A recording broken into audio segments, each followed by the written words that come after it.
Thank you for returning for the conclusion of Jules Verne's classic novel, A Journey to the Center of the Earth.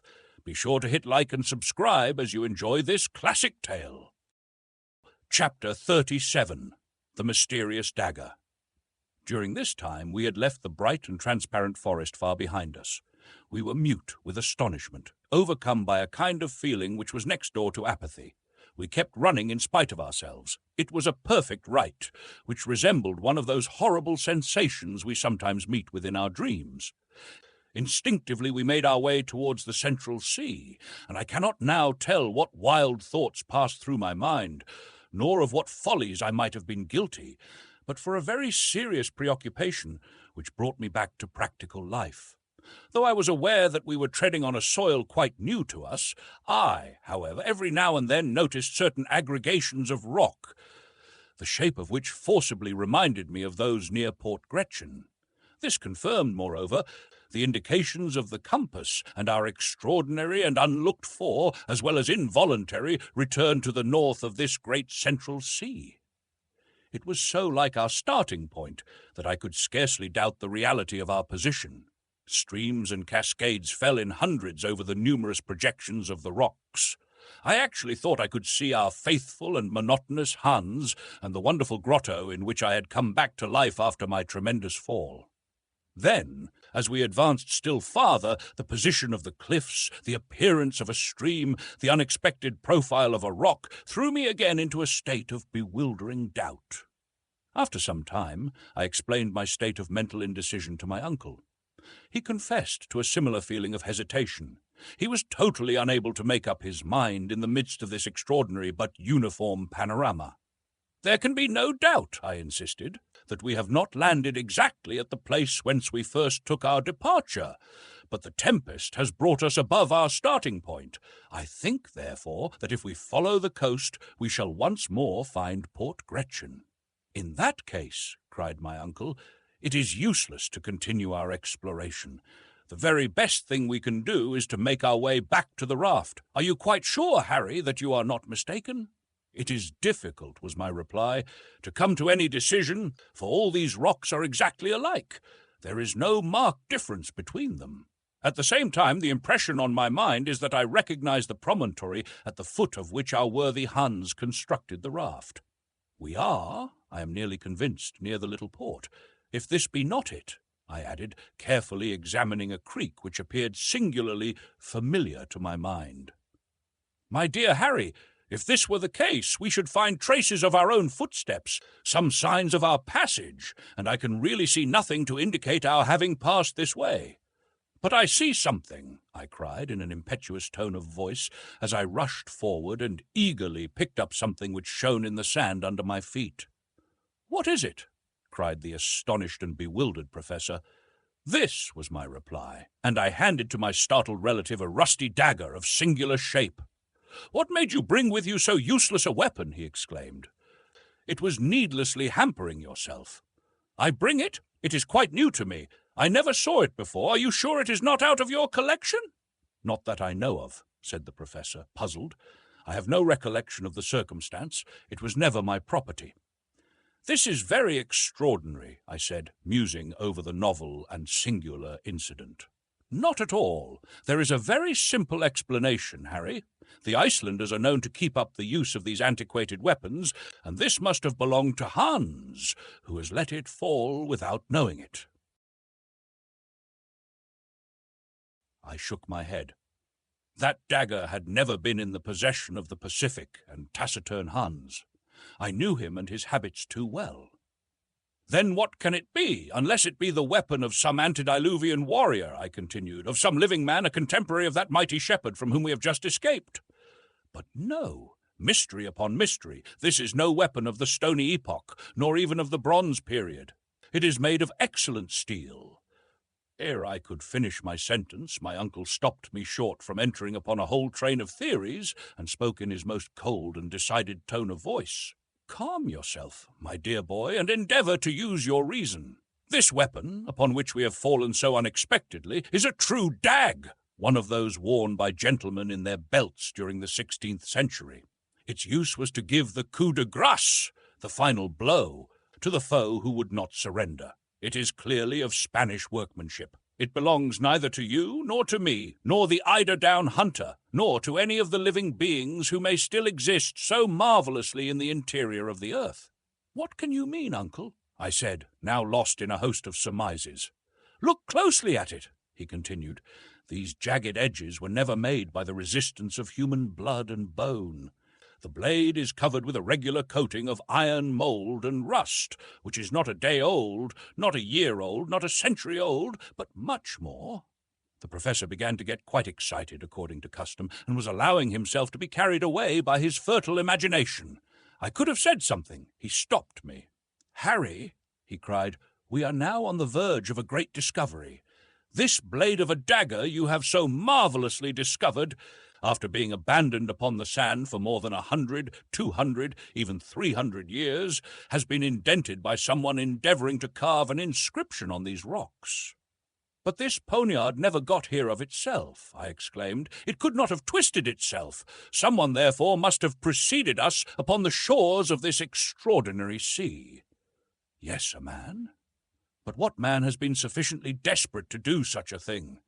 A man who has somewhere written his name with this very dagger, a man who has endeavored once more to indicate the right road to the interior of the earth. Let us look around, my boy. You know not the importance of your singular and happy discovery." Prodigiously interested, we walked along the wall of rock, examining the smallest fissures, which might finally expand into the much-wished-for gully or shaft. We at last reached a spot where the shore became extremely narrow. The sea almost bathed the foot of the rocks, which were here very lofty and steep. There was scarcely a path wider than 2 yards at any point. At last, under a huge overhanging rock, we discovered the entrance of a dark and gloomy tunnel. There, on a square tablet of granite, which had been smoothed by rubbing it with another stone, we could see 2 mysterious and much-worn letters, the 2 initials of the bold and extraordinary traveller who had preceded us on our adventurous journey.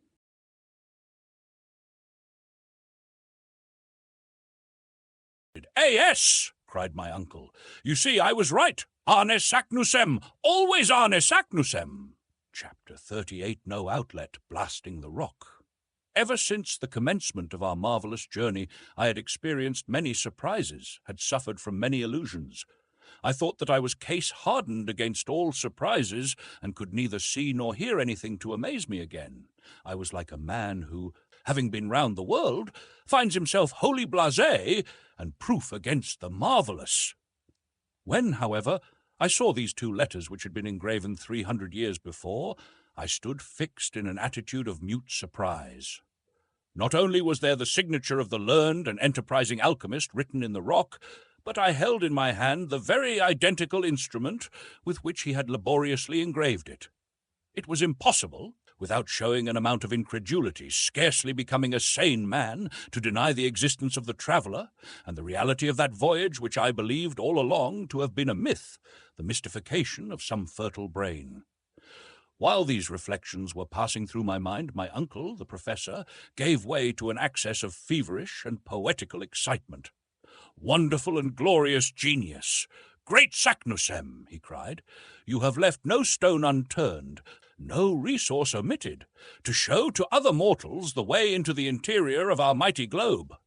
And your fellow creatures can find the trail left by your illustrious footsteps 300 years ago at the bottom of these obscure subterranean abodes. You have been careful to secure for others the contemplation of these wonders and marvels of creation.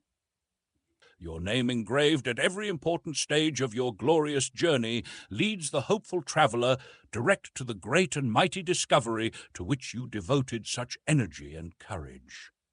The audacious traveller who shall follow your footsteps to the last will doubtless find your initials engraved with your own hand upon the centre of the earth. I will be that audacious traveller. I, too, will sign my name upon the very same spot, upon the central granite stone of this wondrous work of the Creator. But in justice to your devotion, to your courage, and to your being the first to indicate the road, let this cape, seen by you upon the shores of this sea discovered by you, be called of all time Cape Saknussemm. This is what I heard, and I began to be roused to the pitch of enthusiasm indicated by those words. A fierce excitement roused me. I forgot everything. The dangers of the voyage and the perils of the return journey were now as nothing. What another man had done in ages past could, I felt, be done again. I was determined to do it myself, and now nothing that man had accomplished appeared to me impossible. Forward, forward, I cried in a burst of genuine and hearty enthusiasm. I had already started in the direction of the sombre and gloomy gallery when the professor stopped me. He, the man so rash and hasty, he, the man so easily roused to the highest pitch of enthusiasm, checked me and asked me to be patient and show more calm. "Let us return to our good friend Hans," he said. "We will then bring the raft down to this place." I must say that though I at once yielded to my uncle's request, it was not without dissatisfaction, and I hastened along the rocks of that wonderful coast. "Do you know, my dear uncle," I said, as we walked along, "that we have been singularly helped by a concurrence of circumstances, right up to this very moment?" "So you begin to see it, do you, Harry?" said the professor with a smile. "Doubtless," I responded, "and strangely enough, even the tempest has been the means of putting us on the right road. Blessings on the tempest! It brought us safely back to the very spot from which fine weather would have driven us forever. Supposing we had succeeded in reaching the southern and distant shores of this extraordinary sea, what would have become of us? The name of Saknussemm would never have appeared to us, and at this moment we should have been cast away upon an inhospitable coast, probably without an outlet. Yes, Harry, my boy, there is certainly something providential in that wandering at the mercy of wind and waves towards the south. We have come back exactly north, and what is better still, we fall upon this great discovery of Cape Saknussemm. I mean to say that it is more than surprising. There is something in it which is far beyond my comprehension. The coincidence is unheard of, marvelous. What matter? It is not our duty to explain facts, but to make the best possible use of them. Doubtless, my boy, but if you will allow me, said the really delighted professor. Excuse me, sir, but I see exactly how it will be. We shall take the northern route. We shall pass under the northern regions of Europe, under Sweden, under Russia, under Siberia, and who knows where, instead of burying ourselves under the burning plains and deserts of Africa or beneath the mighty waves of the ocean. And that is all at this stage of our journey that I care to know. Let us advance, and heaven will be our guide. Yes, Harry, you are right, quite right. All is for the best. Let us abandon this horizontal sea, which could never have led to anything satisfactory. We shall descend, and everlastingly descend. Do you know, my dear boy, that to reach the interior of the earth, we have only 5,000 miles to travel? Bah! I cried, carried away by a burst of enthusiasm. The distance is scarcely worth speaking about. The thing is to make a start. My wild, mad, and incoherent speeches continued until we rejoined our patient and phlegmatic guide. All was, we found, prepared for an immediate departure. There was not a single parcel but what was in its proper place. We all took up our posts on the raft, and the sail being hoisted, Hans received his directions and guided the frail bark towards Cape Saknussemm, as we had definitely named it. The wind was very unfavourable to a craft that was unable to sail close to the wind. It was constructed to go before the blast. We were continually reduced to pushing ourselves forward by means of poles. On several occasions the rocks ran far out into deep water, and we were compelled to make a long round. At last, after 3 long and weary hours of navigation, that is to say, about 6 o'clock in the evening, we found a place at which we could land. I jumped on shore first. In my present state of excitement and enthusiasm, I was always first. My uncle and the Icelander followed. The voyage from the port to this point of the sea had by no means calmed me. It had rather produced the opposite effect. I even proposed to burn our vessel, that is, to destroy our raft, in order to completely cut off our retreat. But my uncle sternly opposed this wild project. I began to think him particularly lukewarm and unenthusiastic.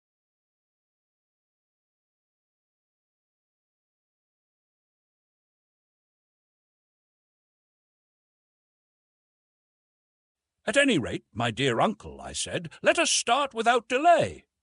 Yes, my boy, I am quite as eager to do so as you can be. But in the first place, let us examine this mysterious in order to find if we shall need to prepare and mend our ladders. My uncle now began to see to the efficiency of our Ruhmkorff coil, which would doubtless soon be needed. The raft, securely fastened to a rock, was left alone. Moreover, the opening into the new gallery was not 20 paces distant from the spot. Our little troop, with myself at the head, advanced. The orifice, which was almost circular, presented a diameter of about 5 feet. The sombre tunnel was cut in the living rock and coated on the inside by the different material which had once passed through it in a state of fusion. The lower part was about level with the water, so that we were able to penetrate to the interior without difficulty. We followed an almost horizontal direction, when, at the end of about a dozen paces, our further advance was checked by the interposition of an enormous block of granite rock. "Accursed stone!" I cried furiously, on perceiving that we were stopped by what seemed an insurmountable obstacle. In vain we looked to the right, in vain we looked to the left, in vain examined it above and below. There existed no passage, no sign of any other tunnel. I experienced the most bitter and painful disappointment. So enraged was I that I would not admit the reality of any obstacle. I stooped to my knees. I looked under the mass of stone. No hole, no interstice. I then looked above. The same barrier of granite. Hans, with the lamp, examined the sides of the tunnel in every direction, but all in vain. It was necessary to renounce all hope of passing through. I had seated myself upon the ground. My uncle walked angrily and hopelessly up and down. He was evidently desperate. "But," I cried after some moments' thought, "what about Arne Saknussemm?"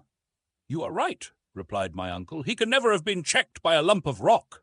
"No, 10,000 times no," I cried, with extreme vivacity. "This huge lump of rock, in consequence of some singular concussion or process, one of those magnetic phenomena which have so often shaken the terrestrial crust, has in some unexpected way closed up the passage. Many and many years have passed away since the return of Saknussemm and the fall of this huge block of granite. Is it not quite evident that this gallery was formerly the outlet for the pent-up lava in the interior of the earth, and that these eruptive matters then circulated freely? Look at these recent fissures in the granite roof. It is evidently formed of pieces of enormous stone, placed here as if by the hand of a giant who had worked to make a strong and substantial arch.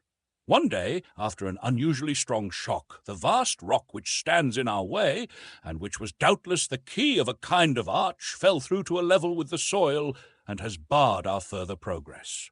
We are right, then, in thinking that this is an unexpected obstacle, with which Saknussemm did not meet, and if we do not upset it in some way, we are unworthy of following in the footsteps of the great discoverer, and incapable of finding our way to the center of the earth." In this wild way I addressed my uncle. The zeal of the professor, his earnest longing for success, had become part and parcel of my being. I wholly forgot the past. I utterly despised the future. Nothing existed for me upon the surface of this spheroid in the bosom of which I was engulfed. No towns, no country, no Hamburg, no Königstrasse, not even my poor Gretchen, who by this time would believe me utterly lost in the interior of the earth. "Well," cried my uncle, roused to enthusiasm by my words, "let us go to work with pickaxes, with crowbars, with anything that comes to hand, but down with these terrible walls." "It is far too tough and too big to be destroyed by a pickaxe or crowbar," I replied. "What then?" "As I said, it is useless to think of overcoming such a difficulty by means of ordinary tools." "What then?" "What else but gunpowder, a subterranean mine? Let us blow up the obstacle that stands in our way." "Gunpowder! Yes, all we have to do is to get rid of this paltry obstacle." "To work, Hans, to work!" cried the professor. The Icelander went back to the raft, and soon returned with a huge crowbar, with which he began to dig a hole in the rock which was to serve as a mine. It was by no means a slight task. It was necessary for our purpose to make a cavity large enough to hold 50 pounds of fulminating gun-cotton, the expansive power of which is 4 times as great as that of ordinary gunpowder. I had now roused myself to an almost miraculous state of excitement. While Hans was at work, I actively assisted my uncle to prepare a long wick made from damp gunpowder, the mass of which we finally enclosed in a bag of linen. "We are bound to go through," I cried, enthusiastically. "We are bound to go through," responded the professor, tapping me on the back. At midnight our work as miners was completely finished. The charge of fulminating cotton was thrust into the hollow, and the match, which we had made of considerable length, was ready. A spark was now sufficient to ignite this formidable engine and to blow the rock to atoms. We will now rest until tomorrow. It was absolutely necessary to resign myself to my fate and to consent to wait for the explosion for 6 weary hours.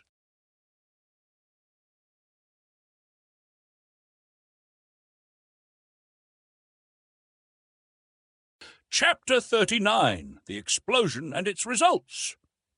The next day, which was the 27th of August, was a date celebrated in our wondrous subterranean journey. I never think of it even now, but I shudder with horror. My heart beats wildly at the very memory of that awful day. From this time forward, our reason, our judgment, our human ingenuity have nothing to do with the course of events. We are about to become the plaything of the great phenomena of the earth. At 6 o'clock we were all up and ready. The dreaded moment was arriving when we were about to seek an opening into the interior of the earth by means of gunpowder. What would be the consequences of breaking through the crust of the earth? I begged that it might be my duty to set fire to the mine. I looked upon it as an honor. This task once performed, I could rejoin my friends upon the raft, which had not been unloaded. As soon as we were all ready, we were to sail away to some distance to avoid the consequences of the explosion, the effects of which would certainly not be concentrated in the interior of the earth. The slow match we calculated to burn for about 10 minutes, more or less, before it reached the chamber in which the great body of powder was confined. I should therefore have plenty of time to reach the raft and put off to a safe distance. I prepared to execute my self-allotted task, not, it must be confessed, without considerable emotion. After a hearty repast, my uncle and the hunter guide embarked on board the raft, while I remained alone upon the desolate shore. I was provided with a lantern which was to enable me to set fire to the wick of the infernal machine. "Go, my boy," said my uncle, "and heaven be with you. But come back as soon as you can. I shall be all impatience." "Be easy on that matter," I replied. "There is no fear of my delaying on the road." Having said this, I advanced toward the opening of the sombre gallery. My heart beat wildly. I opened my lantern and seized the extremity of the wick. The professor, who was looking on, held his chronometer in his hand. "Are you ready?" cried he. "Quite ready." "Well then, fire away!" I hastened to put the light to the wick, which crackled and sparkled, hissing and spitting like a serpent. Then, running as fast as I could, I returned to the shore. "Get on board, my lad, and you, Hans, shove off!" cried my uncle. By a vigorous application of his pole, Hans sent us flying over the water. The raft was quite 20 fathoms distant. It was a moment of palpitating interest, of deep anxiety. My uncle, the professor, never took his eyes off the chronometer. "Only 5 minutes more," he said in a low tone. "Only 4, only 3. My pulse went 100 to the minute. I could hear my heart beating. "Only 2. 1. Now then, mountains of granite crumble beneath the power of man." What happened after that? As to the terrific roar of the explosion, I do not think I heard it, but the form of the rocks completely changed in my eyes. They seemed to be drawn aside like a curtain. I saw a fathomless, a bottomless abyss which yawned beneath the turgid waves. The sea, which seemed suddenly to have gone mad, then became one great mountainous mass, upon the top of which the raft rose perpendicularly. We were all thrown down. In less than a second, the light gave place to the most profound obscurity. Then I felt all solid support give way not to my feet, but to the raft itself. I thought it was going bodily down a tremendous well. I tried to speak, to question my uncle. Nothing could be heard but the roaring of the mighty waves. We clung together in utter silence. Despite the awful darkness, despite the noise, the surprise, the emotion, I thoroughly understood what had happened. Beyond the rock which had been blown up, there existed a mighty abyss. The explosion had caused a kind of earthquake in this soil, broken by fissures and rents. The gulf, thus suddenly thrown open, was about to swallow the inland sea, which, transformed into a mighty torrent, was dragging us with it. Only one idea filled my mind. We were utterly and completely lost. 1 hour, 2 hours, what more I cannot say, passed in this manner. We sat close together, elbow touching elbow, knee touching knee. We held one another's hands not to be thrown off the raft. We were subjected to the most violent shocks whenever our sole dependence a frail wooden raft against the rocky sides of the channel. Fortunately for us, these concussions became less and less frequent, which made me fancy that the gallery was getting wider and wider.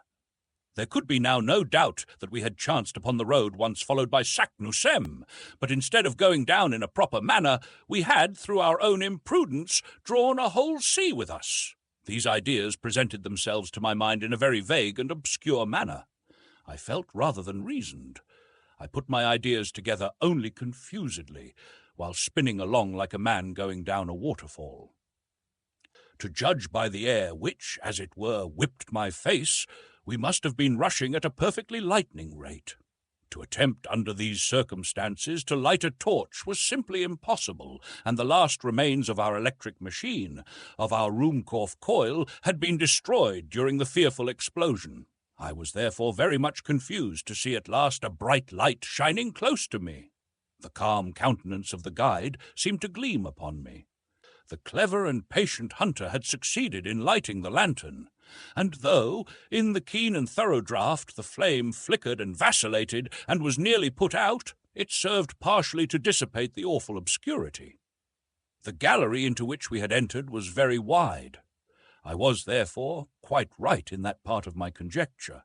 The insufficient light did not allow us to see both of the walls at the same time. The slope of waters which was carrying us away was far greater than that of the most rapid river of America. The whole surface of the stream seemed to be composed of liquid arrows, darted forward with extreme violence and power. I can give no idea of the impression it made upon me. The raft at times caught in certain whirlpools and rushed forward, yet turned on itself all the time. How it did not upset, I shall never be able to understand.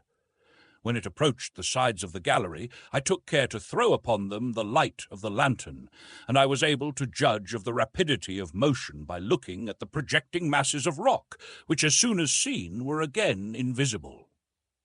So rapid was our progress that points of rock at a considerable distance one from the other appeared like portions of transverse lines which enclosed us in a kind of net, like that of a line of telegraphic wires.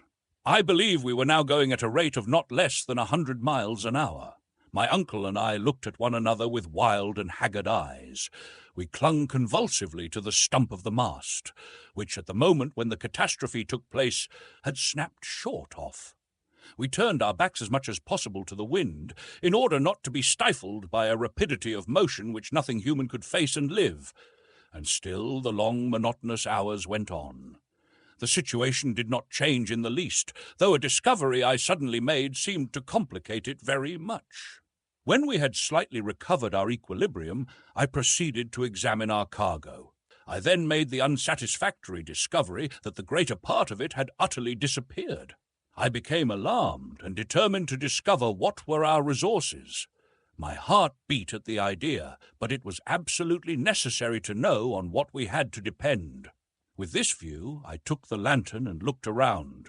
Of all our former collection of nautical and philosophical instruments, there remained only the chronometer and the compass. The ladders and ropes were reduced to a small piece of rope fastened to the stump of the mast. Not a pickaxe, not a crowbar, not a hammer, and, far worse than all, no food. Not enough for one day. This discovery was a prelude to a certain and horrible death. Seated gloomily on the raft, clasping the stump of the mast mechanically, I thought of all I had read as to sufferings from starvation. I remembered everything that history had taught me on the subject, and I shuddered at the remembrance of the agonies to be endured. Maddened at the prospects of enduring the miseries of starvation, I persuaded myself that I must be mistaken. I examined the cracks in the raft, I poked between the joints and beams, I examined every possible hole and corner. The result was simply nothing. Our stock of provisions consisted of nothing but a piece of dry meat and some soaked and half-mouldy biscuits. I gazed around me, scared and frightened. I could not understand the awful truth, and yet of what consequence was it in regard to any new danger? Supposing that we had had provisions for months, and even for years, how could we ever get out of the awful abyss into which we were being hurled by the irresistible torrent we had let loose? Why should we trouble ourselves about the sufferings and tortures to be endured from hunger, when death stared us in the face under so many other swifter and perhaps even more horrid forms? It was very doubtful, under the circumstances in which we were placed, if we should have time to die of inanition. But the human frame is singularly constituted. I know not how it was, but from some singular hallucination of the mind, I forgot the real, serious, and immediate danger to which we were exposed, to think of the menaces of the future, which appeared before us in all their naked terror. Besides, after all, suggested hope. Perhaps we might finally escape the fury of the raging torrent, and once more revisit the glimpses of the moon on the surface of our beautiful Mother Earth. How was it to be done? I had not the remotest idea. Where were we to come out? No matter, so that we did. 1 chance in 1,000 is always a chance, while death from hunger gave us not even the faintest glimpse of hope. It left to the imagination nothing but blank horror, without the faintest chance of escape. I had the greatest mind to reveal all to my uncle, to explain to him the extraordinary and wretched position to which we were reduced, in order that, between the two, we might make a calculation as to the exact space of time which remained for us to live. It was, it appeared to me, the only thing to be done. But I had the courage to hold my tongue, to gnaw at my entrails like the Spartan boy. I wished to leave him all his coolness. At this moment, the light of the lantern slowly fell and at last went out. The wick had wholly burnt to an end. The obscurity became absolute. It was no longer possible to see through the impenetrable darkness. There was 1 torch left, but it was impossible to keep it alight. Then, like a child, I shut my eyes that I might not see the darkness. After a great lapse of time, the rapidity of our journey increased. I could feel it by the rush of air upon my face. The slope of the waters was excessive. I began to feel that we were no longer going down a slope. We were falling. I felt as one does in a dream, going down bodily, falling.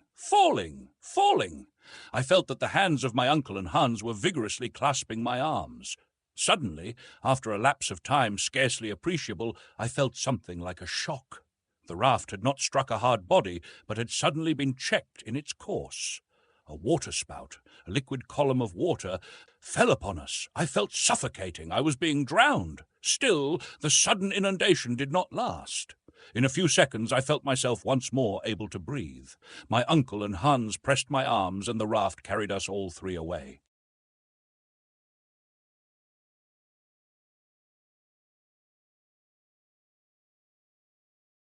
Chapter 40. The Aikens.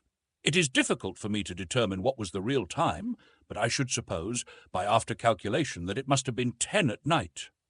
I lay in a stupor, a half-dream, during which I saw visions of astounding character. Monsters of the deep were side by side with the mighty elephantine shepherd. Gigantic fish and animals seemed to form strange conjunctions. The raft took a sudden turn, whirled round, entered another tunnel, this time illumined in a most singular manner.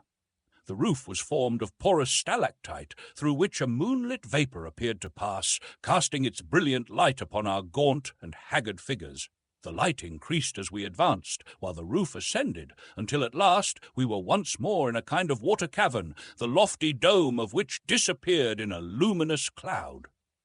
A rugged cavern of small extent appeared to offer a halting place to our weary bodies.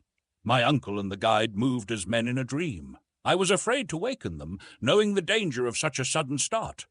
I seated myself beside them to watch. As I did so, I became aware of something moving in the distance, which at once fascinated my eyes. It was floating, apparently, upon the surface of the water, advancing by means of what at first appeared paddles. I looked with glaring eyes. One glance told me that it was something monstrous. But what? It was the great shark crocodile of the early writers on geology. About the size of an ordinary whale, with hideous jaws and two gigantic eyes, it advanced, its eyes fixed on me with terrible sternness. Some indefinite warning told me that it had marked me for its own. I attempted to rise, to escape no matter where, but my knees shook under me. My limbs trembled violently.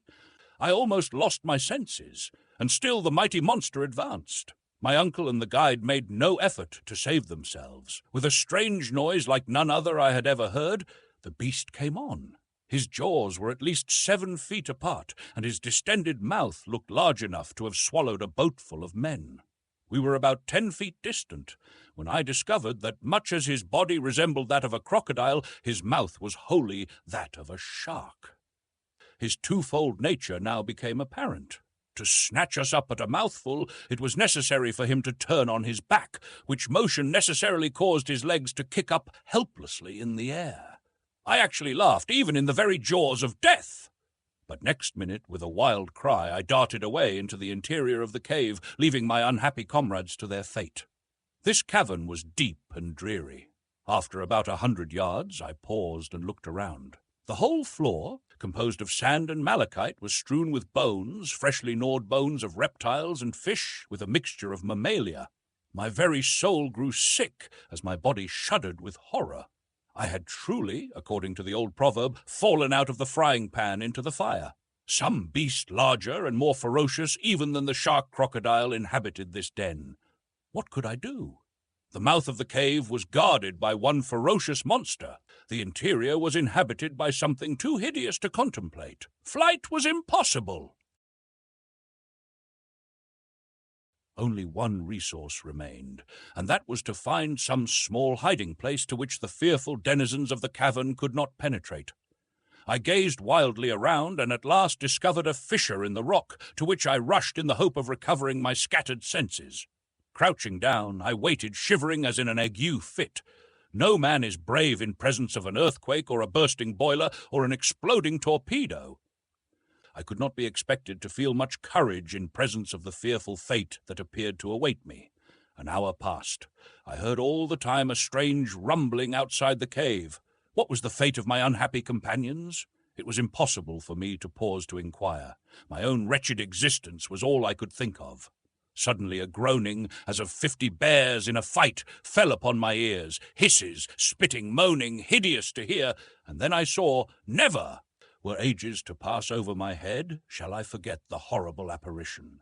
It was the ape gigans, 14 feet high, covered with coarse hair of a blackish brown, the hair on the arms from the shoulder to the elbow joints pointing downwards, while that from the wrist to the elbow pointed upwards. It advanced. Its arms were as long as its body, while its legs were prodigious.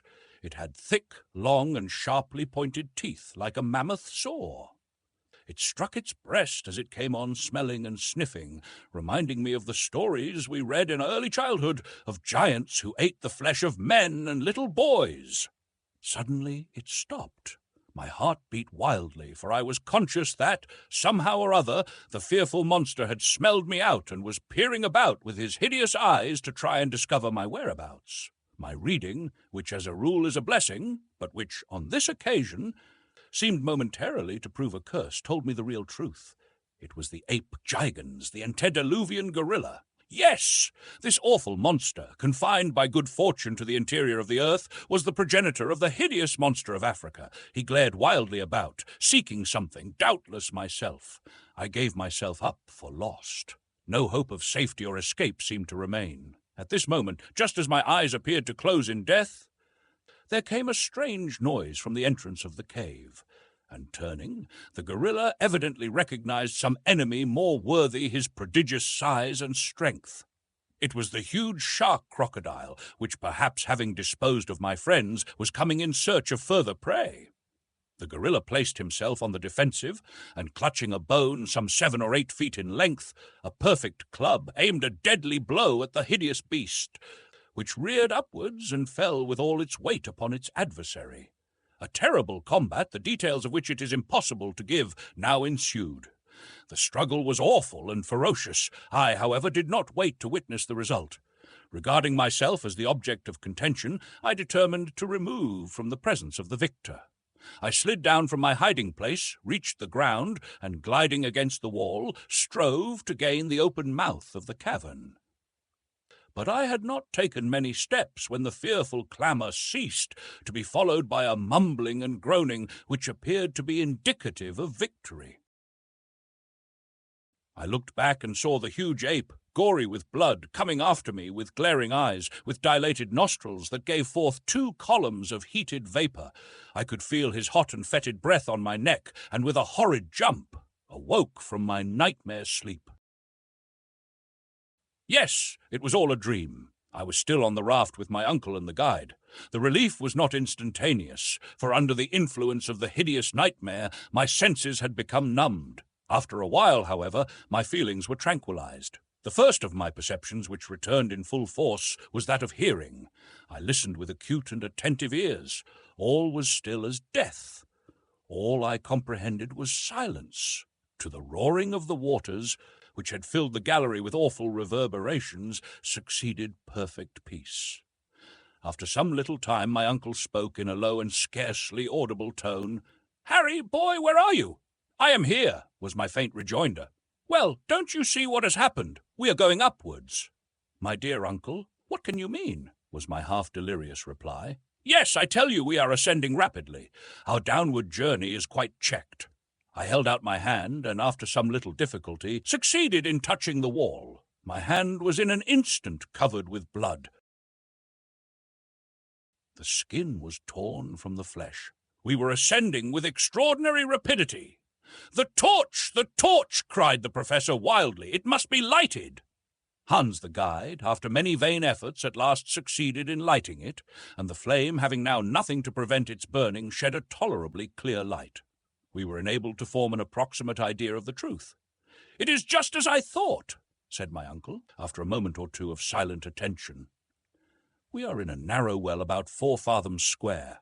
The waters of the great inland sea, having reached the bottom of the gulf, are now forcing themselves up the mighty shaft. As a natural consequence, we are being cast upon the summit of the waters." "That I can see," was my lugubrious reply.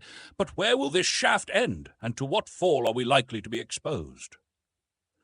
"Of that I am as ignorant as yourself. All I know is that we should be prepared for the worst. We are going up at a fearfully rapid rate. As far as I can judge, we are ascending at the rate of 2 fathoms a second, of 120 fathoms a minute, or rather more than 3½ leagues an hour. At this rate, our fate will soon be a matter of certainty." "No doubt of it," was my reply. "The great concern I have now, however, is to know whether this shaft has any issue. It may end in a granite roof, in which case we shall be suffocated by compressed air or dashed to atoms against the top. I fancy already that the air is beginning to be close and condensed. I have a difficulty in breathing. This might be fancy, or it might be the effect of our rapid motion, but I certainly felt a great oppression of the chest." "Henry," said the professor, "I do believe that the situation is to a certain extent desperate. There remain, however, many chances of ultimate safety, and I have, in my own mind, been revolving them over during your heavy but agitated sleep. I have come to this logical conclusion: whereas we may at any moment perish, so at any moment we may be saved. We need, therefore, prepare ourselves for whatever may turn up in the great chapter of accidents." The relief was not instantaneous, for under the influence of the hideous nightmare my senses had become numbed. After a while, however, my feelings were tranquilized. The first of my perceptions which returned in full force was that of hearing. I listened with acute and attentive ears.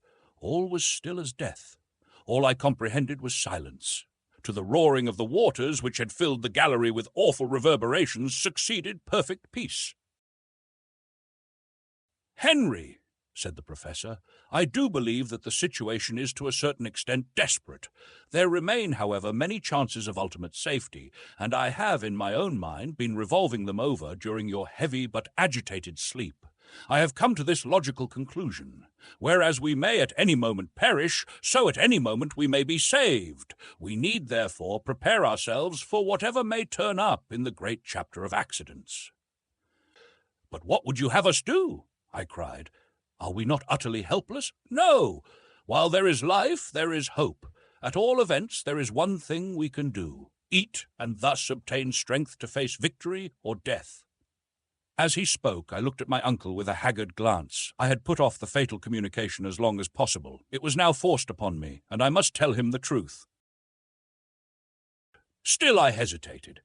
"Eat," I said, in a deprecating tone, as if there were no hurry. "Yes, and at once. I feel like a starving prisoner," he said, rubbing his yellow and shivering hands together. And turning round to the guide, he spoke some hearty, cheering words, as I judged from his tone, in Danish. Hans shook his head in a terribly significant manner. I tried to look unconcerned. "What?" cried the professor. "You do not mean to say that all our provisions are lost?" "Yes," was my lowly spoken reply, as I held out something in my hand. "This morsel of dried meat is all that remains for us three." My uncle gazed at me as if he could not fully appreciate the meaning of my words. The blow seemed to stun him by its severity. I allowed him to reflect for some moments. "Well," said I after a short pause, "what do you think now? Is there any chance of our escaping from our horrible subterranean dangers? Are we not doomed to perish in the great hollows of the center of the earth?" But my pertinent questions brought no answer. My uncle either heard me not, or appeared not to do so, and in this way a whole hour passed. Neither of us cared to speak. For myself, I began to feel the most fearful and devouring hunger. My companions, doubtless, felt the same horrible tortures, but neither of them would touch the wretched morsel of meat that remained. It lay there, a last remnant of all our great preparations for the mad and senseless journey. I looked back with wonderment to my own folly. Fully was I aware that, despite his enthusiasm and the ever-to-be-hated scroll of Saknussemm, my uncle should never have started on his perilous voyage. What memories of the happy past, what previsions of the horrible future, now filled my brain.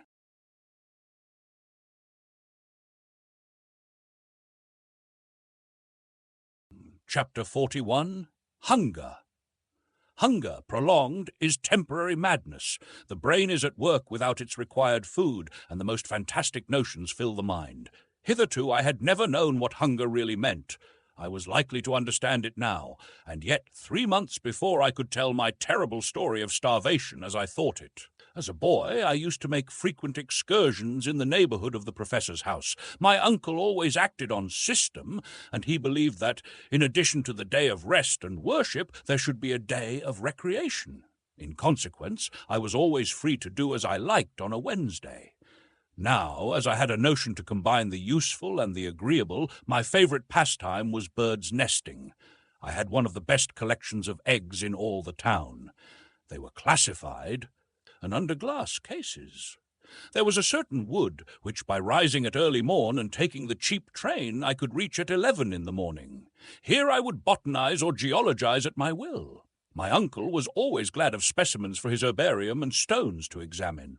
When I had filled my wallet, I proceeded to search for nests. After about 2 hours of hard work, I one day sat down by a stream to eat my humble but copious lunch. How the remembrance of the spiced sausage, the wheaten loaf, and the beer made my mouth water now! I would have given every prospect of worldly wealth for such a meal.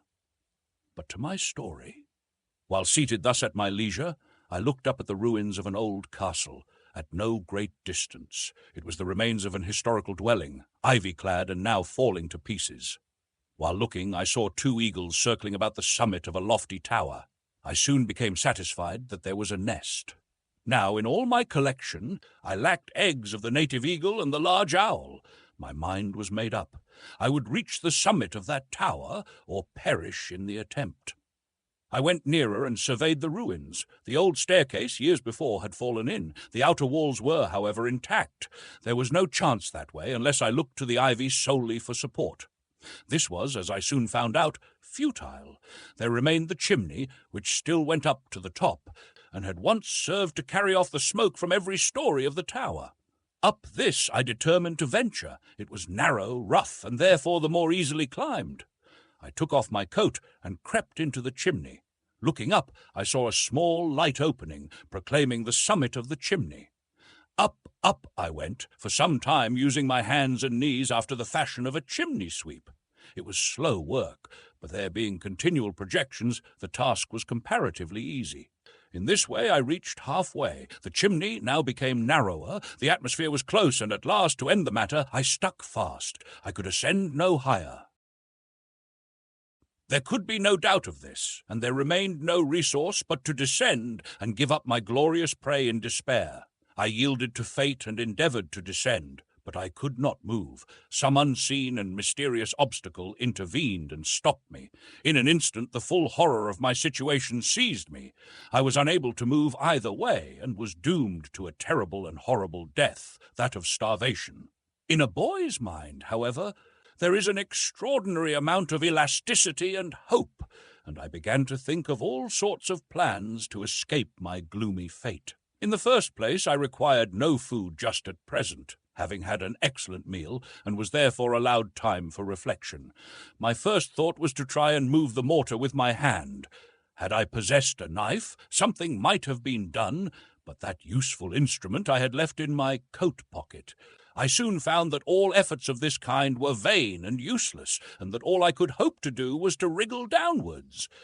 But though I jerked and struggled and strove to turn, it was all in vain. I could not move an inch one way or the other, and time flew rapidly.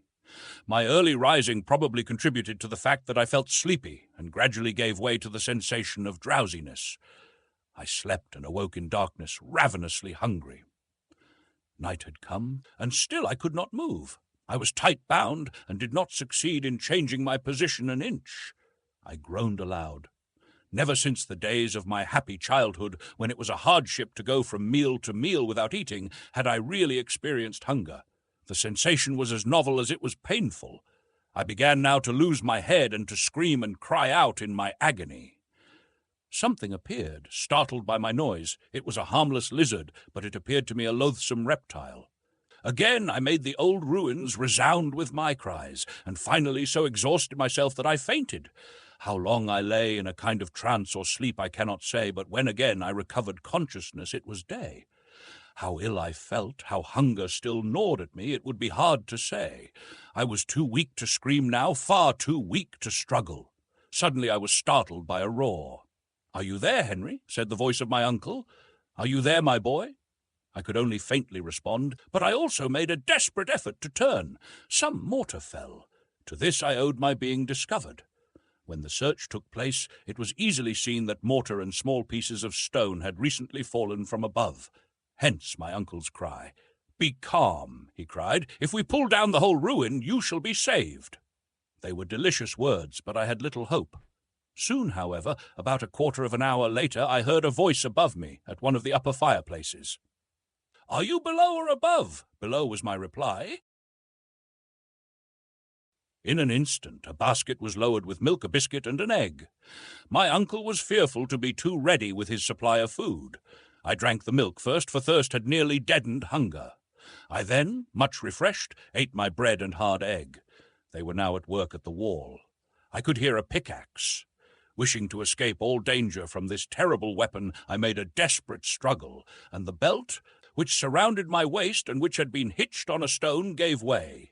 I was free, and only escaped falling down by a rapid motion of my hands and knees. In 10 minutes more I was in my uncle's arms, after being 2 days and nights in that horrible prison. My occasional delirium prevented me from counting time. I was weeks recovering from that awful starvation adventure. And yet, what was that to the hideous sufferings I now endured? After dreaming for some time, and thinking of this and other matters, I once more looked around me.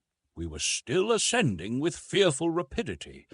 Every now and then the air appeared to check our respiration, as it does that of aeronauts when the ascension of the balloon is too rapid.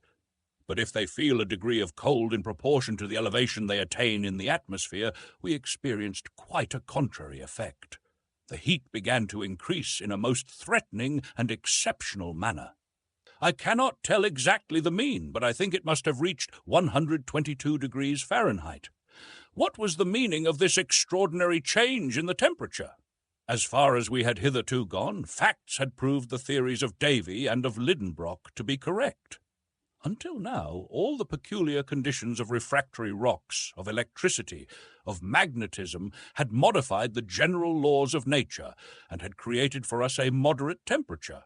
For the theory of the central fire remained, in my eyes, the only explainable one. Were we then going to reach a position in which these phenomena were to be carried out in all their rigor, and in which the heat would reduce the rocks to a state of fusion? Such was my not unnatural fear, and I did not conceal the fact from my uncle. My way of doing so might be cold and heartless, but I could not help it. If we are not drowned or smashed into pancakes, and if we do not die of starvation, we have the satisfaction of knowing that we must be burned alive. My uncle, in presence of this brusque attack, simply shrugged his shoulders and resumed his reflections, whatever they might be. An hour passed away, and except that there was a slight increase in the temperature, no incident modified the situation.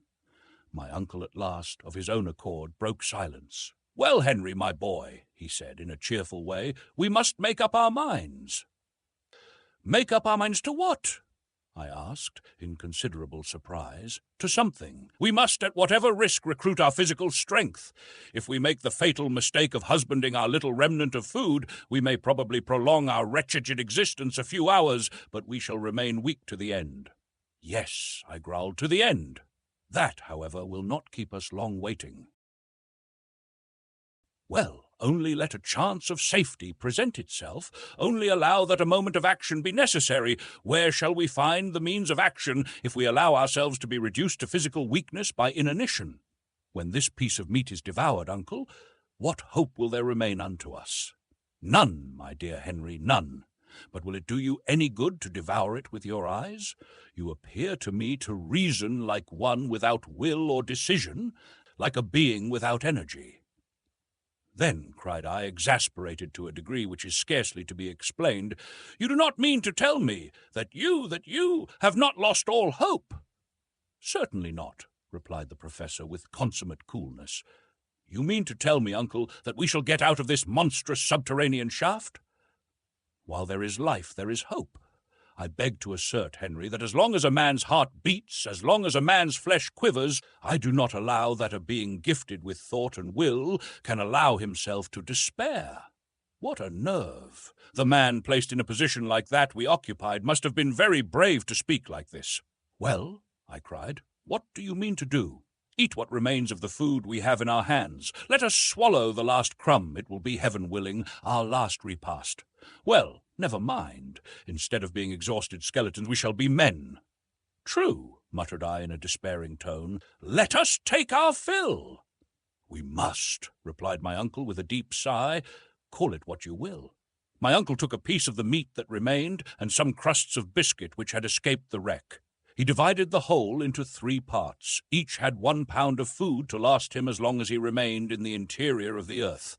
Each now acted in accordance with his own private character. My uncle, the professor, ate greedily, but evidently without appetite, eating simply from some mechanical motion. I put the food inside my lips, and hungry as I was, chewed my morsel without pleasure and without satisfaction. Hans, the guide, just as if he had been eider-down hunting, swallowed every mouthful, as though it were a usual affair.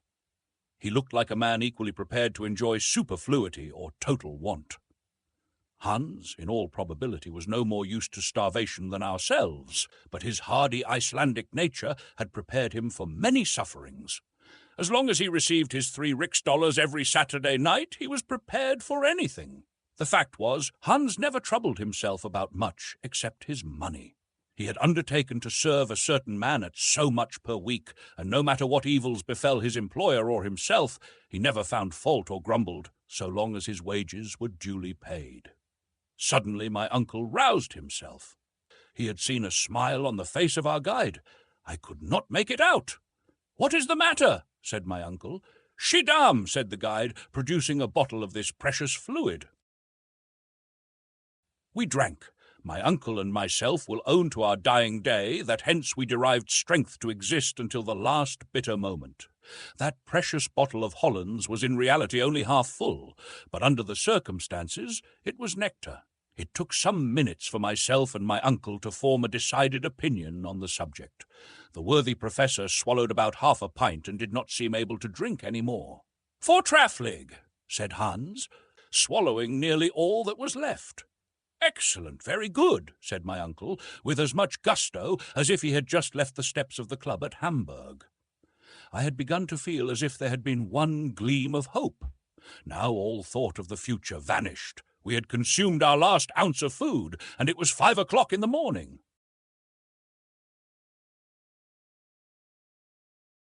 Chapter 42. The Volcanic Shaft. Man's constitution is so peculiar that his health is purely a negative matter. No sooner is the rage of hunger appeased than it becomes difficult to comprehend the meaning of starvation. It is only when you suffer that you really understand. As to anyone who has not endured privation having any notion of the matter, it is simply absurd. With us, after a long fast, some mouthfuls of bread and meat, a little mouldy biscuit and salt beef triumphed over all our previous gloomy and saturnine thoughts. Nevertheless, after this repast, each gave way to his own reflections. I wondered what were those of Hans, the man of the extreme north, who was yet gifted with the fatalistic resignation of Oriental character. But the utmost stretch of the imagination would not allow me to realize the truth.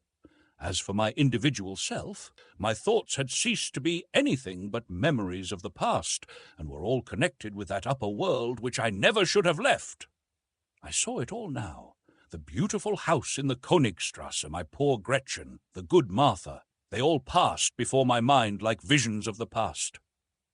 Every time any of the lugubrious groanings which were to be distinguished in the hollows around fell upon my ears, I fancied I heard the distant murmur of the great cities above my head.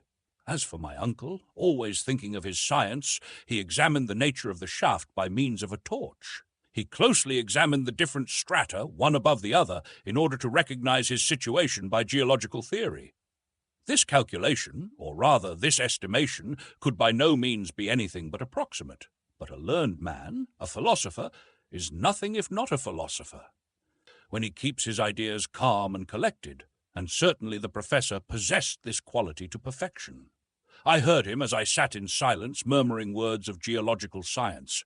As I understood his object and his meaning, I could not but interest myself despite my preoccupation in that terrible hour.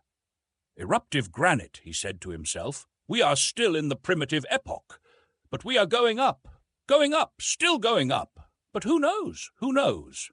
Then he still hoped.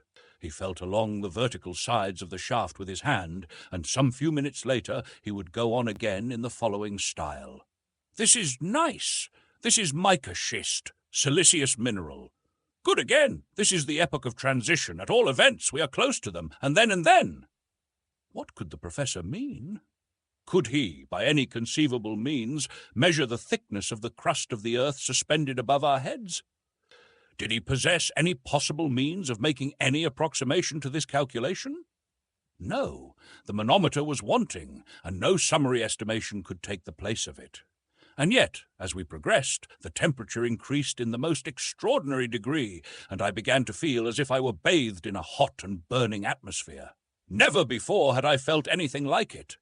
I could only compare it to the hot vapor from an iron foundry, when the liquid iron is in a state of ebullition and runs over. By degrees, and one after the other, Hans, my uncle, and myself had taken off our coats and waistcoats. They were unbearable. Even the slightest garment was not only uncomfortable, but the cause of extreme suffering. "Are we ascending to a living fire?" I cried, when to my horror and astonishment the heat became greater than before. "No, no," said my uncle, "it is simply impossible. Quite impossible. And yet," said I, touching the side of the shaft with my naked hand, "this wall is literally burning." At this moment, feeling as I did that the sides of this extraordinary wall were red hot, I plunged my hands into the water to cool them. I drew them back with a cry of despair. "The water is boiling," I cried. My uncle, the professor, made no reply other than a gesture of rage and despair. Something very like the truth had probably struck his imagination. But I could take no share in either what was going on or in his speculations. An invincible dread had taken possession of my brain and soul. I could only look forward to an immediate catastrophe, such a catastrophe as not even the most vivid imagination could have thought of. An idea, at first vague and uncertain, was gradually being changed into certainty. I tremulously rejected it at first, but it forced itself upon me by degrees with extreme obstinacy. It was so terrible an idea that I scarcely dared to whisper it to myself, and yet all the while certain and, as it were, involuntary observations determined my convictions. By the doubtful glare of the torch I could make out some singular changes in the granitic strata. A strange and terrible phenomenon was about to be produced, in which electricity played a part. Then this boiling water, this terrible and excessive heat. I determined as a last resource to examine the compass. The compass had gone mad. Yes, wholly stark, staring mad. The needle jumped from pole to pole with sudden and surprising jerks, ran round, or as it is said, boxed the compass, and then ran suddenly back again as if it had the vertigo. I was aware that, according to the best acknowledged theories, it was a received notion that the mineral crust of the globe is never, and never has been, in a state of complete repose. It is perpetually undergoing the modifications caused by the decomposition of internal matter, the agitation consequent on the flowing of extensive liquid currents, the excessive action of magnetism which tends to shake it incessantly, at a time when even the multitudinous beings on its surface do not suspect the seething process to be going on. Still, this phenomenon would not have alarmed me alone. It would not have aroused in my mind a terrible, an awful idea. But other facts could not allow my self-delusion to last. Terrible detonations, like heaven's artillery, began to multiply themselves with fearful intensity. I could only compare them with the noise made by hundreds of heavily laden chariots being madly driven over a stone pavement. It was a continuous roll of heavy thunder, and then the mad compass, shaken by the wild electric phenomena, confirmed me in my rapidly formed opinion. The mineral crust was about to burst, the heavy granite masses were about to rejoin, the fissure was about to close, the void was about to be filled up, and we poor atoms to be crushed in its awful embrace. "Uncle, uncle," I cried, "we are wholly, irretrievably lost." "What then, my young friend, is your new cause of terror and alarm?" he said in his calmest manner. "What fear you now?" "What do I fear now?" I cried in fierce and angry tones. "Do you not see that the walls of the shaft are in motion? Do you not see that the solid granite masses are cracking? Do you not feel the terrible torrid heat? Do you not observe the awful boiling water on which we float? Do you not remark this mad needle? Every sign and portent of an awful earthquake." My uncle coolly shook his head. "An earthquake," he replied in the most calm and provoking tone. "Yes. My nephew, I tell you that you are utterly mistaken," he continued. "Do you not, can you not, recognize all the well-known symptoms? Of an earthquake? By no means. I am expecting something far more important. My brain is strained beyond endurance." What do you mean?" I cried. "An eruption, Harry, an eruption," I gasped. "We are, then, in the volcanic shaft of a crater in full action and vigor." "I have every reason to think so," said the professor in a smiling tone, "and I beg to tell you that it is the most fortunate thing that could happen to us." The most fortunate thing! Had my uncle really and truly gone mad? What did he mean by these awful words? What did he mean by this terrible calm, this solemn smile? "What?" cried I in the height of my exasperation. "We are on the way to an eruption, are we? Fatality has cast us into a well of burning and boiling lava, of rocks on fire, of boiling water, in a word, filled with every kind of eruptive matter. We are about to be expelled, thrown up, vomited, spit out of the interior of the earth, in common with huge blocks of granite, with showers of cinders and scoriae, in a wild whirlwind of flame, and you say, the most fortunate thing which could happen to us." "Yes," replied the professor, looking at me calmly from under his spectacles. "It is the only chance which remains to us of ever escaping from the interior of the earth to the light of day. It is quite impossible that I can put on paper the 1,000 strange, wild thoughts which followed this extraordinary announcement." But my uncle was right, quite right. and never had he appeared to me so audacious and so convinced as when he looked me calmly in the face and spoke of the chances of an eruption, of our being cast upon Mother Earth once more through the gaping crater of a volcano. Nevertheless, while we were speaking, we were still ascending. We passed the whole night going up, or to speak more scientifically, in an ascensional motion. The fearful noise redoubled. I was ready to suffocate. I seriously believed that my last hour was approaching, and yet, so strange is imagination, all I thought of was some childish hypothesis or other. In such circumstances, you do not choose your own thoughts. They overcome you. It was quite evident that we were being cast upwards by eruptive matter. Under the raft there was a mass of boiling water, and under this was a heavier mass of lava and an aggregate of rocks which, on reaching the summit of the water, would be dispersed in every direction. That we were inside the chimney of a volcano, there could no longer be the shadow of a doubt. Nothing more terrible could be conceived. But on this occasion, instead of Sneffels, an old and extinct volcano, we were inside a mountain of fire in full activity. Several times I found myself asking what mountain was it, and on what part of the world we should be shot out, as if it were of any consequence. In the northern regions there could be no reasonable doubt about that. Before it went decidedly mad, the compass had never made the slightest mistake. From the Cape of Saknussemm we had been swept away to the northward many hundreds of leagues. Now the question was, were we once more under Iceland? Should we be belched forth onto the earth through the crater of Mount Hekla, or should we reappear through one of the other 7 fire funnels of the island? Taking in my mental vision a radius of 500 leagues to the westward, I could see under this parallel only the little-known volcanoes of the northwest coast of America. To the east, one only existed somewhere about the 80th degree of latitude, the Esk, upon the island of Jan Mayen, not far from the frozen regions of Spitzbergen. It was not craters that were wanting, and many of them were big enough to vomit a whole army. All I wished to know was the particular one towards which we were making with such fearful velocity. I often think now of my folly, as if I should ever have expected to escape. Towards morning, the ascending motion became greater and greater.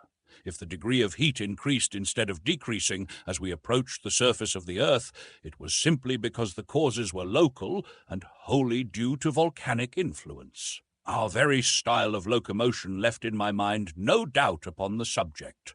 An enormous force, a force of several hundreds of atmospheres produced by the vapours accumulated and long compressed in the interior of the earth, was hoisting us upwards with irresistible power. But though we were approaching the light of day, to what fearful dangers were we about to be exposed? Instant death appeared the only fate which we could expect or contemplate. Soon a dim, sepulchral light penetrated the vertical gallery, which became wider and wider. I could make out to the right and left long dark corridors, like immense tunnels, from which awful and horrid vapours poured out. Tongues of fire, sparkling and crackling, appeared about to lick us up. The hour had come. "Look, uncle, look!" I cried. "Well, what you see are the great sulphurous flames, nothing more common in connection with an eruption. But if they lap us round," I angrily replied. "They will not lap us round," was his quiet and serene answer. "But it will be all the same in the end if they stifle us," I cried. "We shall not be stifled.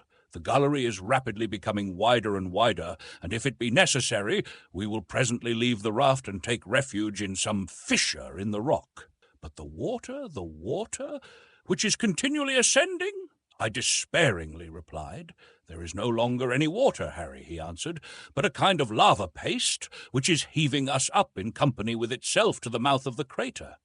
In truth, the liquid column of water had wholly disappeared to give place to dense masses of boiling eruptive matter. The temperature was becoming utterly insupportable, and a thermometer exposed to this atmosphere would have marked between 189 and 190 degrees Fahrenheit.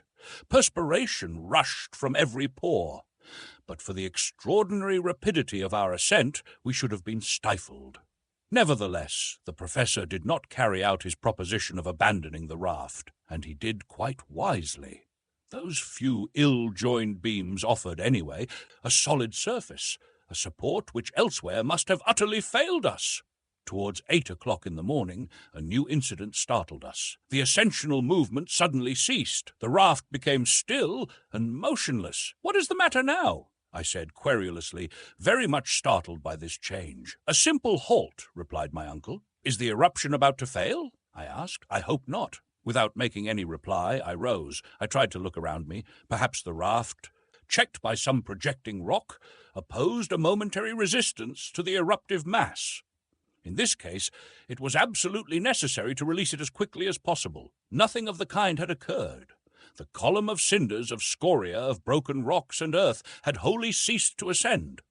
"I tell you, uncle, that the eruption has stopped," was my oracular decision. "Ah," said my uncle, "you think so, my boy. You are wrong. Do not be in the least alarmed. This sudden moment of calm will not last long, be assured. It has already endured 5 minutes, and before we are many minutes older, we shall be continuing our journey to the mouth of the crater." All the time he was speaking, the professor continued to consult his chronometer, and he was probably right in his prognostics. Soon the raft resumed its motion in a very rapid and disorderly way, which lasted 2 minutes or thereabout, and then again it stopped as suddenly as before. "Good," said my uncle, observing the hour. "In 10 we shall start again." "In 10 minutes? Yes, precisely. We have to do with a volcano, the eruption of which is intermittent. We are compelled to breathe just as it does." Nothing could be more true. At the exact minute he had indicated, we were again launched on high with extreme rapidity. Not to be cast off the raft, it was necessary to hold on to the beams. Then the hoist again ceased. Many times since have I thought of this singular phenomenon without being able to find for it any satisfactory explanation. Nevertheless, it appeared quite clear to me that we were not in the principal chimney of the volcano, but in an accessory conduit, where we felt the counter-shock of the great and principal tunnel filled by burning lava. It is impossible for me to say how many times this maneuver was repeated. All that I can remember is that on every ascensional motion we were hoisted up with ever-increasing velocity, as if we had been launched from a huge projectile. During the sudden halts, we were nearly stifled. During the moments of projection, the hot air took away our breath. I thought for a moment of the voluptuous joy of suddenly finding myself in the Hyperborean regions with the cold 30 degrees below zero. My exalted imagination pictured to itself the vast snowy plains of the Arctic regions, and I was impatient to roll myself on the icy carpet of the North Pole. By degrees, my head, utterly overcome by a series of violent emotions, began to give way to hallucination. I was delirious. Had it not been for the powerful arms of Hans, the guide, I should have broken my head against the granite masses of the shaft. I have, in consequence, kept no account of what followed for many hours. I have a vague and confused remembrance of continual detonations, of the shaking of the huge granitic mass, and of the raft going round like a spinning top. It floated on the stream of hot lava amidst a falling cloud of cinders. The huge flames roaring wrapped us around. A storm of wind, which appeared to be cast forth from an immense ventilator, roused up the interior fires of the earth. It was a hot, incandescent blast.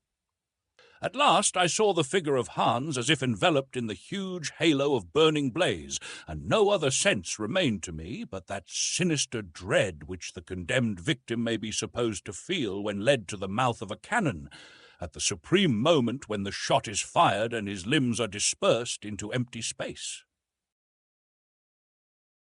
Chapter 43. Daylight at last. When I opened my eyes, I felt the hand of the guide clutching me firmly by the belt. With his other hand, he supported my uncle. I was not grievously wounded, but bruised all over in the most remarkable manner. After a moment, I looked around and found that I was lying down on the slope of a mountain, not 2 yards from a yawning gulf into which I should have fallen had I made the slightest false step. Hans had saved me from death while I rolled insensible on the flanks of the crater. "Where are we?" dreamily asked my uncle, who literally appeared to be disgusted at having returned to earth. The eider-down hunter simply shrugged his shoulders as a mark of total ignorance. "In Iceland," said I, not positively but interrogatively. "Nay," said Hans. "How do you mean?" cried the professor. "No, what are your reasons? Hans is wrong," said I, rising. After all the innumerable surprises of this journey, A yet more singular one was reserved for us. I expected to see a cone covered by snow, by extensive and widespread glaciers, in the midst of the arid deserts of the extreme northern regions, beneath the full rays of a polar sky beyond the highest latitudes. But contrary to all our expectations, I, my uncle, and the Icelander were cast upon the slope of a mountain, calcined by the burning rays of a sun which was literally baking us with its fires. I could not believe my eyes, but the actual heat which affected my body allowed me no chance of doubting.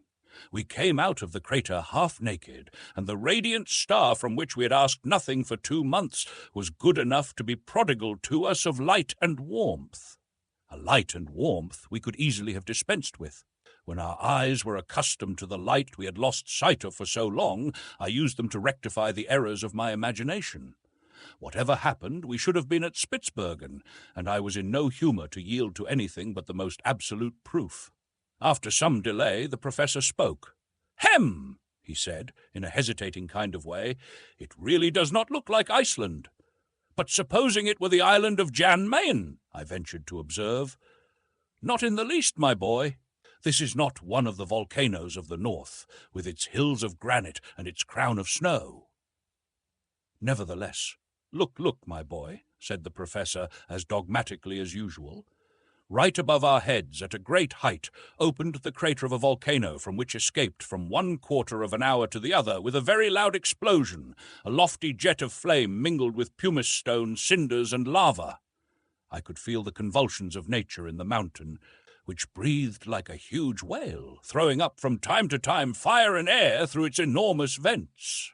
Below, and floating along a slope of considerable angularity, the stream of eruptive matter spread away to a depth which did not give the volcano a height of 300 fathoms.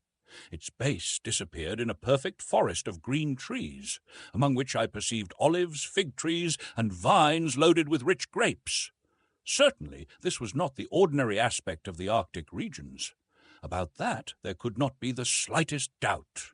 When the eye was satisfied at its glimpse of this verdant expanse, it fell upon the waters of a lovely sea or beautiful lake, which made of this enchanted land an island of not many leagues in extent.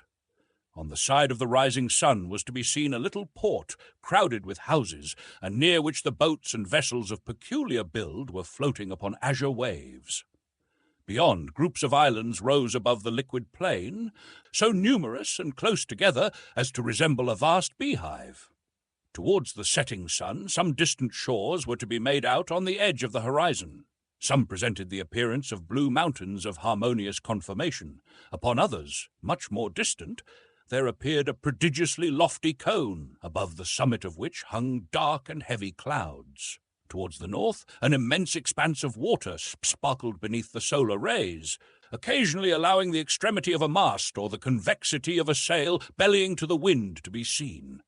The unexpected character of such a scene added 100-fold to its marvellous beauties. "Where can we be?" I asked, speaking in a low and solemn voice. Hans shut his eyes with an air of indifference, and my uncle looked on without clearly understanding. "Whatever this mountain may be," he said at last, "I must confess it is rather warm. The explosions do not leave off, and I do not think it is worth while to have left the interior of a volcano and remain here to receive a huge piece of rock upon one's head. Let us carefully descend the mountain and discover the real state of the case. To confess the truth, I am dying of hunger and thirst." Decidedly, the professor was no longer a truly reflective character. For myself, forgetting all my necessities, ignoring my fatigues and sufferings, I should have remained still for several hours longer, but it was necessary to follow my companions. The slope of the volcano was very steep and slippery. We slid over piles of ashes, avoiding the streams of hot lava which glided about like fiery serpents. Still, while we were advancing, I spoke with extreme volubility, for my imagination was too full not to explode in words. "We are in Asia!" I exclaimed. "We are on the coast of India, in the great Malay Islands, in the center of Oceania. We have crossed the 1/2 of the globe to come out right at the antipodes of Europe." "But the compass!" exclaimed my uncle. "Explain that to me." "Yes, the compass," I said with considerable hesitation. "I grant that is a difficulty. According to it, we have always been going northward." Then it lied. Hem, to say it lied is rather a harsh word, was my answer. Then we are at the North Pole. The Pole. No, well, I give it up, was my reply. The plain truth was that there was no explanation possible. I could make nothing of it, and all the while we were approaching this beautiful verdure, hunger and thirst tormented me fearfully. Happily, after 2 long hours' march, a beautiful country spread out before us, covered by olives, pomegranates, and vines, which appeared to belong to anybody and everybody. In any event, in the state of destitution into which we had fallen, we were not in a mood to ponder too scrupulously. What delight it was to press these delicious fruits to our lips, and to bite at grapes and pomegranates fresh from the vine. Not far off, near some fresh and mossy grass, under the delicious shade of some trees, I discovered a spring of fresh water, in which we voluptuously laved our faces, hands, and feet. While we were all giving way to the delights of new-found pleasures, a little child appeared between tufted olive trees. "Ah!" cried I, "an inhabitant of this happy country." The little fellow was poorly dressed, weak and suffering, and appeared terribly alarmed at our appearance. Half naked, with tangled, matted, and ragged beards, we did look supremely ill-favoured, and unless the country was a bandit land, we were not likely to alarm the inhabitants. Just as the boy was about to take to his heels, Hans ran after him and brought him back, despite his cries and kicks. My uncle tried to look as gentle as possible, and then spoke in German. "What is the name of this mountain, my friend?" The child made no reply. "Good," said my uncle, with a very positive air of conviction. "We are not in Germany."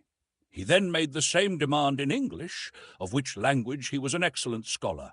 The child shook its head and made no reply. I began to be considerably puzzled. "Is he dumb?" cried the professor, who was rather proud of his polyglot knowledge of languages, and made the same demand in French. The boy only stared in his face. "I must perforce try him in Italian," said my uncle with a shrug. "Dov noi siamo? Yes, tell me where we are?" I added impatiently and eagerly. Again the boy remained silent. "My fine fellow, do you or do you not mean to speak?" cried my uncle, who began to get angry. He shook him and spoke another dialect of the Italian language. "Come si noma questa isola? What is the name of this island?" "Stromboli," replied the rickety little shepherd, dashing away from Hans and disappearing in the olive groves.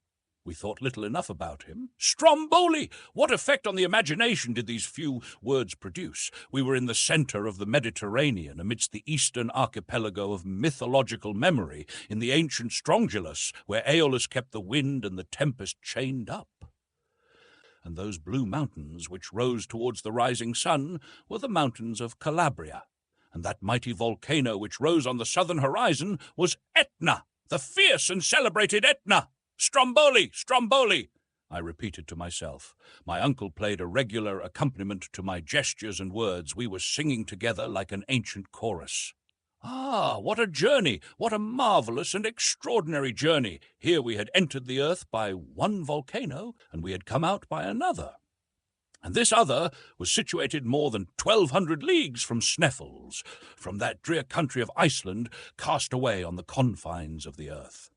The wondrous changes of this expedition had transported us to the most harmonious and beautiful of earthly lands. We had abandoned the region of eternal snows for that of infinite verdure, and had left over our heads the grey fog of the icy regions to come back to the azure sky of Sicily. After a delicious repast of fruits and fresh water, we again continued our journey in order to reach the port of Stromboli. To say how we had reached the island would scarcely have been prudent. The superstitious character of the Italians would have been at work, and we should have been called demons vomited from the infernal regions. It was therefore necessary to pass for humble and unfortunate shipwrecked travellers. It was certainly less striking and romantic, but it was decidedly safer. As we advanced, I could hear my worthy uncle muttering to himself, "But the compass most certainly marked north. This is a fact I cannot explain in any way." "Well, the fact is," said I with an air of disdain, "we must not explain anything. It will be much more easy. I should like to see a professor of the Johanneum Institution who is unable to explain a cosmic phenomenon. It would indeed be strange." And speaking thus, my uncle, half naked, his leathern purse round his loins and his spectacles upon his nose, became once more the terrible professor of mineralogy. An hour after leaving the Wood of Olives, we reached the fort of San Vicenza, where Hans demanded the price of his 13th week of service. My uncle paid him with very many warm shakes of the hand. At that moment, if he did not indeed quite share our natural emotion, he allowed his feelings so far to give way as to indulge in an extraordinary expression for him. With the tips of 2 fingers, he gently pressed our hands and smiled. Chapter 44, The Journey Ended. This is the final conclusion of a narrative which will be probably disbelieved even by people who are astonished at nothing. I am, however, armed at all points against human incredulity. We were kindly received by the Strombolite fishermen, who treated us as shipwrecked travellers. They gave us clothes and food. After a delay of 48 hours, on the 30th of September, a little vessel took us to Messina, where a few days of delightful and complete repose restored us to ourselves. On Friday, the 4th of October, we embarked in the Volturne, one of the postal packets of the imperial messageries of France, and 3 days later we landed at Marseille, having no other care on our minds but that of our precious but erratic compass. This inexplicable circumstance tormented me terribly.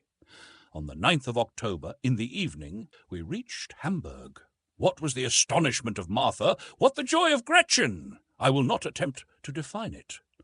"Now then, Harry, that you really are a hero," she said, "there is no reason why you should ever leave me again." I looked at her. She was weeping tears of joy. I leave it to be imagined if the return of Professor Hardwigg made or did not make a sensation in Hamburg. Thanks to the indiscretion of Martha, the news of his departure for the interior of the earth had been spread over the whole world. No one would believe it, and when they saw him come back in safety, they believed it all the less. But the presence of Hans and many stray scraps of information by degrees modified by public opinion. Then my uncle became a great man, and I the nephew of a great man, which at all events is something. Hamburg gave a festival in our honour. A public meeting of the Johanneum Institution was held, at which the professor related the whole story of his adventures, omitting only the facts in connection with the compass. That same day he deposited in the archives of the town the document he had found written by Saknussemm, and he expressed his great regret that circumstances, stronger than his will, did not allow him to follow the Icelandic traveller's track into the very centre of the earth. He was modest in his glory, but his reputation only increased. So much honour necessarily created for him many envious enemies.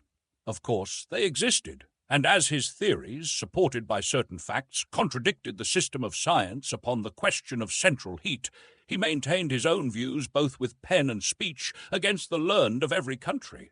Although I still believe in the theory of central heat, I confess that certain circumstances, hitherto very ill-defined, may modify the laws of such natural phenomena. At the moment when these questions were being discussed with interest, my uncle received a rude shock, one that he felt very much. Hans, despite everything he could say to the contrary, quitted Hamburg. The man to whom we owed so much would not allow us to pay our deep debt of gratitude. He was taken with nostalgia, a love for his Icelandic home. "Farval," said he one day, and with this one short word of adieu he started for Reykjavik, which he soon reached in safety. We were deeply attached to our brave eiderduck hunter. His absence will never cause him to be forgotten by those whose lives he saved, and I hope, at some not distant day, to see him again. To conclude, I may say that our journey into the interior of the earth created an enormous sensation throughout the civilized world. It was translated and printed in many languages. All the leading journals published extracts from it, which were commentated, discussed, attacked, and supported with equal animation by those who believed in its episodes and by those who were utterly incredulous. Wonderful! My uncle enjoyed during his lifetime all the glory he deserved, and he was even offered a large sum of money by Mr. Barnum to exhibit himself in the United States, while I am credibly informed by a traveller that he is to be seen in waxwork at Madame Tussaud's. But one care preyed upon his mind, a care which rendered him very unhappy. One fact remained inexplicable. that of the compass. For a learned man to be baffled by such an inexplicable phenomenon was very aggravating. But heaven was merciful, and in the end my uncle was happy. One day, while he put some minerals belonging to his collection in order, I fell upon the famous compass and examined it keenly. For 6 months it had lain unnoticed and untouched. I looked at it with curiosity, which soon became surprise. I gave a loud cry. The professor, who was at hand, soon joined me. "What is the matter?" he cried. "The compass! What then? Why, its needle points to the south and not to the north. My dear boy, you must be dreaming." "I am not dreaming. See, the poles are changed! Changed!" My uncle put on his spectacles, examined the instrument, and leaped with joy, shaking the whole house. A clear light fell upon our minds. "Here it is!" he cried, as soon as he had recovered the use of his speech. After we had once passed Cape Saknussemm, the needle of this compass pointed to the southward instead of the northward. Evidently, our error is now easily explained. But to what phenomenon do we owe this alteration in the needle? Nothing more simple. Explain yourself, my boy. I am on thorns. During the storm upon the Central Sea, the ball of fire which made a magnet of the iron in our raft turned our compass topsy-turvy. "Ah!" cried the professor with a loud and ringing laugh. "It was a trick of that inexplicable electricity." From that hour, my uncle was the happiest of learned men, and I the happiest of ordinary mortals. For my pretty Verland girl, abdicating her position as ward, took her place in the house in the Königstrasse in the double quality of niece and wife. We need scarcely mention that her uncle was the illustrious Professor Hardwigg, corresponding member of all the scientific, geographical, mineralogical, and geological societies of the 5 parts of the globe. End of the voyage extraordinaire. I hope you enjoyed this reading of the classic Jules Verne tale, A Journey to the Center of the Earth. Be sure to hit like and subscribe and listen to more classic science fiction on Sci-Fi Classics.